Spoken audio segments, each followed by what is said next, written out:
Nuance with Nikki, the nitty gritty, even if it's not pretty. So, I'm trying to do a series of videos where I do a counterbalance or sort of on the other hand videos of the countries which I've previously criticized on this channel. Now, why is that? Number one, because being this kind of polarized person is not the sort of woman I want to be. Secondly, number two, I called the channel Nuance with Nikki, and that gives me a responsibility to look at things from another perspective. Number three, nobody from any country, no country is a monolith. Number four, I'm not perfect, right? Number five, I started this channel because I felt that nuance and context were in such short supply in the world. I'm quoting Trevor Noah there. Talking about quoting someone, I want to quote someone who, I'll never forget what she said, and she so encapsulates the kind of South African I was raised to be. This is Miss South Africa, Lalela, when she went to a very unpopular country to our South African politicians, and I actually lambasted them for lambasting her because, look, if we're going to have an embassy with this country, how can we give our responsibility to a beauty queen? But anyway, let's have a look at what Lalela had to say. Her name is actually Listen. That's what it means. And it, it captures the spirit of the kind of women we were raised to be in South Africa. Please listen carefully. So my question to you is, should tweets and social media comments from a person in their teenage years be held against them years later? I believe that everybody should be held accountable for their actions. And if a person doesn't know how to act on social media, they should be cancelled. I believe in cancel culture. In the same breath, I also believe in redemption culture. And hoping that the person has matured and has known better and done better, I hope that they could do better and be redeemed. So I do believe that they can grow and be allowed a gap to do that. Thank you. Thank you. I absolutely love what Lalela says there. I believe in cancel culture, but I also believe in redemption culture. So this is dedicated to my Americans, my trailer park Americans, my project Americans, my veteran Americans. I've known many of you. This is dedicated to the Americans who are actually themselves very frustrated with their country. And I'm not about to be that person that's just going to kick you when you're down. How many videos do you see like this one? Where they're furious. And so often on their faces, you see nothing but exhaustion. Sometimes, these days, America's best are not listened to. They're fighting tooth and nail for their country, and they're dealing with something which I mean no criticism when I say that they don't necessarily have the tools to do better in many ways, right? We see video after video of America's education crisis, and that cannot be easy to cope with. And I'm not speaking from a nation that doesn't have an education crisis itself. I grew up in a country that has an education crisis, so I can actually relate. One of the differences, though, is that we also have multiple languages, and that cultures here in South Africa, I find, are seen in a much more democratic way, because I don't find that, unlike other Anglophone countries, I don't find that democracy and equality is the buzzword here, at least not to the people of South Africa. But more importantly than that, we grew up admiring Americans. Our young people still do. We grew up with their comedians making us laugh, their songs filling our parties, their movies keeping us busy. But the thing is, we had a carefully curated idea of America. Like my husband says, I grew up in the America they don't show you on TV. And personally, even though I have gone to more states than most Americans have, I got a glimpse into the America that most people don't see on TV. Of course, as a rather young tourist and an immature one at the time, I wasn't going to show you pictures of the things that aren't perfectly polished. I was quite young, and I was showing myself and trying to remember all of, the more glamorous things, right? The things I didn't take a picture of were places that genuinely broke my heart. But they do exist. I'm actually starting to believe there's no such thing as a first world country and a third world country. It's all just optics. All around the world, we have the same stuff going on. But most people have had this carefully curated idea of America. And what do I imagine it must feel like to be an American? Well, I think that while they're joining the world right now, it's a lot like growing up in the Truman Show. And if you didn't know the Truman Show, if you're too young to have watched the movie, here's the Truman Show. Coming to you now from the largest studio ever constructed, it's the Truman Show! Yeah! Good morning! Good morning. Oh, and in case I don't see you, good afternoon, good evening, and good night. What if? No scripts, no cue cards. Morning, Spencer. How's it going? What if you were watched every moment of your life? How many cameras you got there in that town? 5,000. I believe Truman is the first child to have been legally adopted by a corporation. That's correct. Brilliant. What if everyone you knew was pretending? Hi, honey. Look what I got at the checkout. Dishwasher safe. That's amazing. What if your world was make-believe? Cue the sun. While the world he inhabits is counterfeit, I'm not allowed to talk to you. that's how I look. Not your type. There's nothing fake about Truman himself. What if you didn't know it? Until now. A lot of strange things have been happening. Stand by ring cam. Is he looking at us? Does he think he knows? I think I'm mixed up in something. Something big. We accept the reality with which we're presented. Everybody's pretending, Truman. Get out of here. Come and find me. Truman? Truman! Anything happen? No. You may find yourself in another part of the world. Feels like the whole world revolves around me. Everybody seems to be in on it. I'm going away for a while. You may tell yourself, this is not my beautiful wife. You may ask yourself, how did I get here? I'm not in on it, Truman, because the last thing that I would ever do is lie to you. Fade up music. That's our hero shot. He's gone.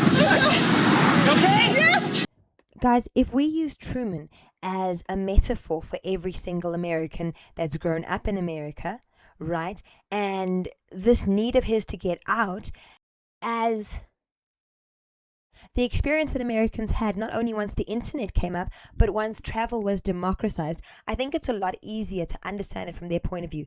Guys, I'm from South Africa. Couldn't be further from America, right? But when I lived in Cincinnati, I got a sense of how powerful the American propaganda mill can be.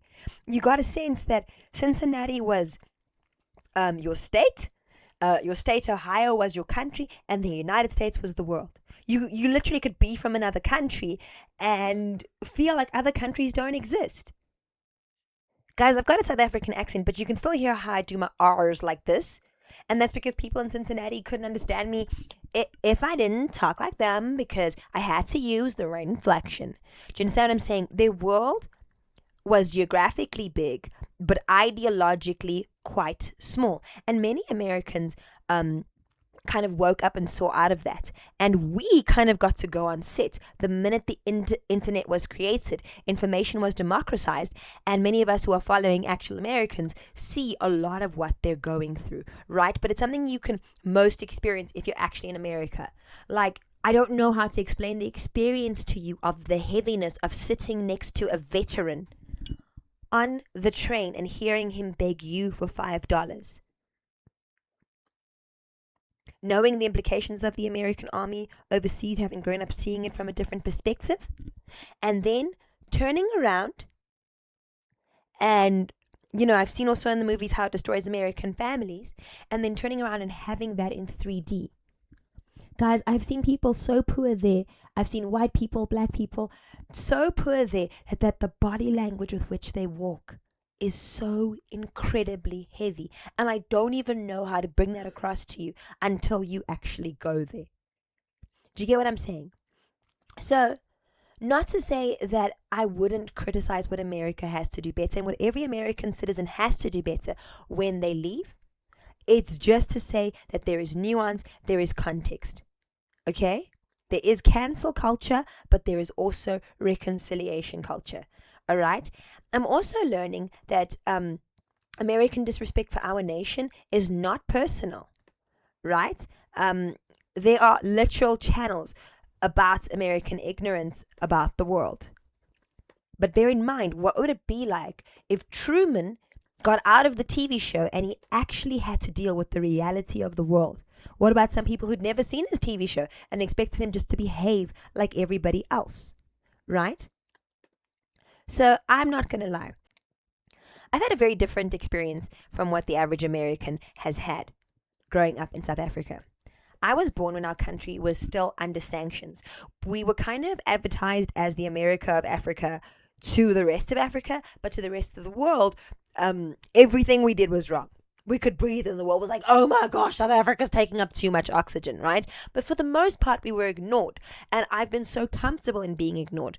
I'm realizing now that the world is taking note. I'm realizing that not everybody who criticizes us is Afrophobic necessarily, that people do that to everybody all over the world. I realized that while watching Croc Turner from Australia, I even made a long video about that. Right? And talking about Australia, us in South Africa aren't perfect. The majority of us when we move overseas do show respect to that country.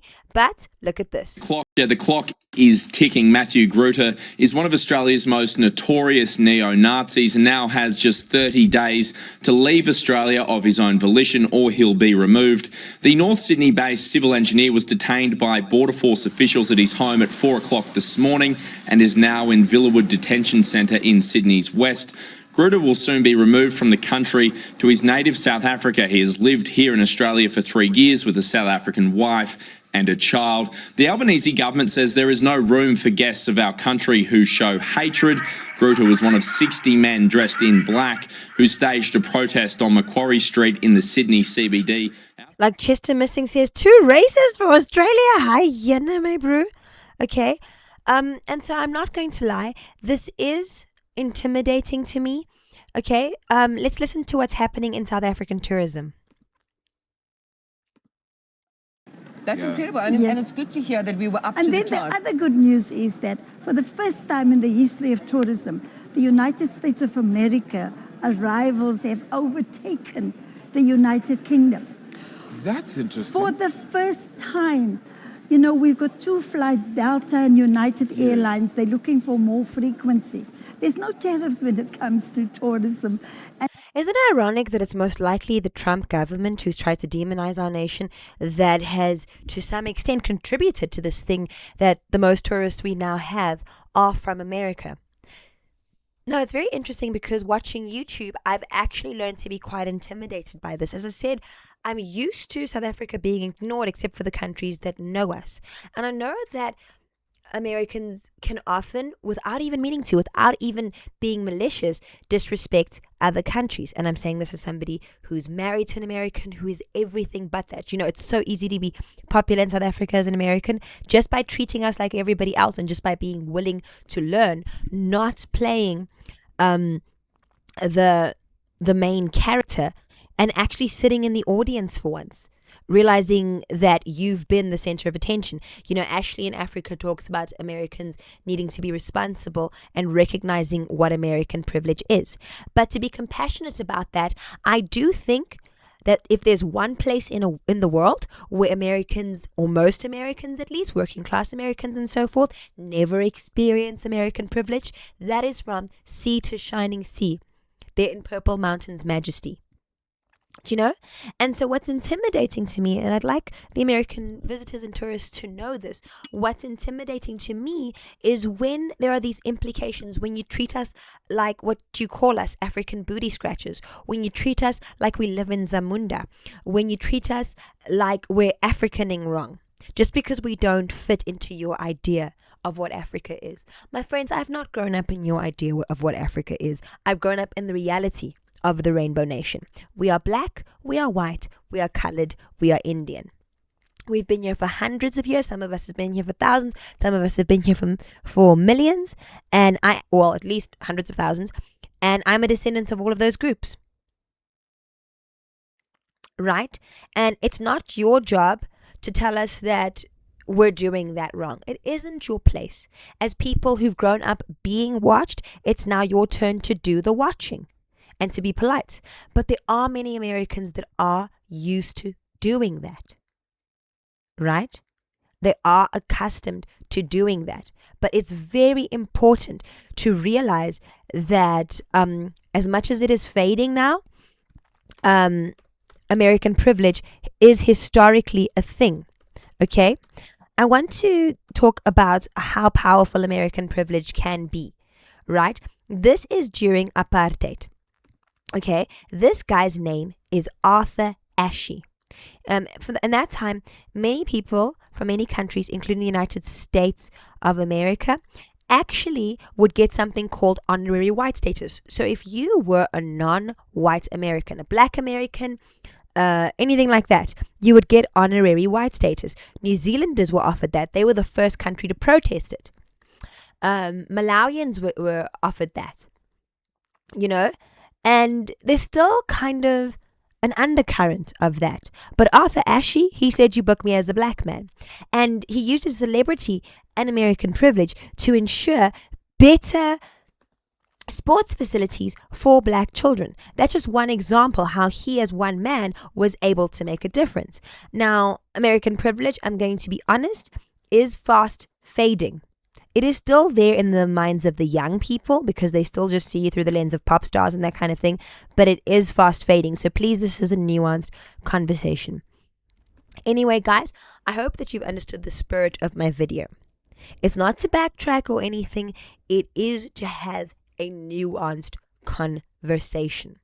I don't just see you guys as this one-dimensional thing.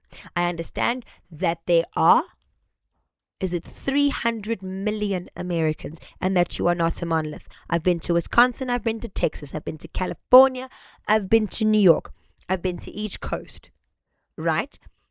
And so in South Africa we say Sawubona or Sanibonani, which means I see you. I'm asking you guys to see us. I'm asking you, as the Afrikaners asked, don't make us pawns in America's culture wars. Please don't come here and project your American issues onto someone else. If you see a white South African, don't put her into the same category in your mind that Susan and Karen exist in your mind there in America. If you see a black South African, don't put them into the same categories of whatever the American standard is for that. Okay? We are complex. We are not second-hand versions of Americans. We are not photocopies of Americans. We are the original South Africans. And that's what I'm asking for, is mutual respect. But I want you to know that I think I speak for many people when I say, even though we criticize you, we don't just see you as a caricature. All right? So I hope we can work together. Culture.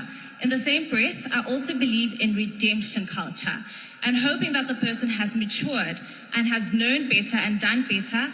I hope that they could do better and be. And so with that, this is the birthplace of humanity. So no matter what your cultural background, welcome back home. Please understand, there are house rules. Okay? Please be willing to learn and open up. Please understand that your education system has not equipped you for dealing with the world, and it is up to you to do the work. Okay? One of the things about the world, and particularly Africa, is that we don't emphasize individuality. That you have been taught is a virtue. We don't emphasize that as much as community. Ubuntu. Okay? I know that it may be tempting to make yourself the protagonist, then by default making the next person an antagonist, America. But there isn't an antagonist and protagonist here. Here we are an ensemble cast. And to us, we are South Africans first and foremost. We don't believe in skin folk are your kinfolk, right? Even South Africans who may be acting like that for a while because we're not all morally perfect, understand that they will choose this country first. Okay? But other than that, we're a very respectful nation. Please understand that respect is conditional. Okay. But I just want you to know that I don't just see you guys as demons. There is a lot of good. I want to thank the University of Cincinnati. I want to thank the University of Kentucky. I want to thank the New York Film Academy for the time that I spent there. What you guys taught me was to have confidence in myself. I want to thank the people of Cincinnati who taught me a level of self-respect that I didn't learn anywhere else. I want to thank the South of America because you are the best cooks ever. Wow. Sorry, the Southern states of America is what I mean. Southern cooking. I want to thank New York for your heartbeat and your energy and your commitment to doing what is right. Tough times are coming. It is going to get tougher. But a knockdown is not a knockout, guys. Remember, the fall of an empire does not mean the fall of a country.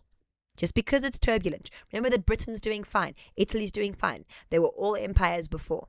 The fall of an empire means the weight of the empire is going to be lifted.